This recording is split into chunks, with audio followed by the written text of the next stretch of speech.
So one of the questions was, how do I, so one of the questions you were asking is, what was my upbringing like? Well, I have to be honest with you. So one of the questions you were asking is, what is my upbringing like? So one of the questions you were asking is, what was it like to grow up in my family? Well, I have a brother and a sister, although they're much older than I, so I kind of grew up as an only child in a middle-class family. My dad drove a train, and my mom, she worked in a screwdriver factory, and she had an antique store.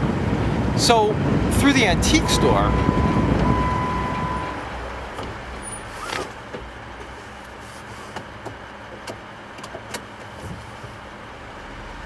so you were asking a little bit about what it was like to grow up in my family.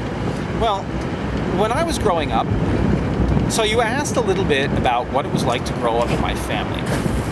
Well, I have a brother and a sister, but they're a lot older than I am. So I kind of grew up as an only child. I mean, by the time I was 9 years old, both siblings had left the nest.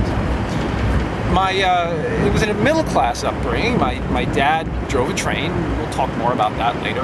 And my mom had an antique shop. And one of the coolest memories I have of growing up is going around to all different parts of the country collecting antiques. The interesting part about antiques is every single one has a story. Every single one has a lesson to tell. I mean, I still do.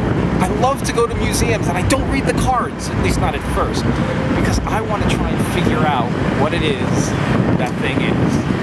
And it's that incredible curiosity that makes life really interesting, because you're never bored. If you can look at ordinary and not so ordinary items and think, what did this do? Or what can this do? Wow, that's a great way to live. A lot of that comes from this constant rooting around in other people's stuff, trying to figure out what's worth what. So you asked a little bit. So I came from a middle-class family, and we didn't travel out of the country. As a matter of fact, the first time I ever got on an airplane, I was in college, and I was going to visit my girlfriend, now wife, in Syracuse. So that was a big deal for me to get on an airplane for the first time. Now, we did a lot of traveling, but all of it was by car, and some of it was by horse. Dad loved horses.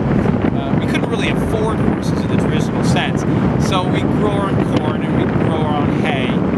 I remember one year, I was in second grade, I broke my leg, and lucky for us, I got a walking cast at exactly the right time to bring in the harvest.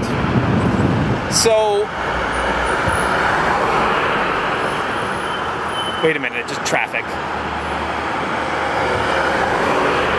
You know, the best part about driving a Jeep is when you drive in the places I drive, you don't have to worry about other cars. So here we go. Okay, so my point is that the walking cast came on exactly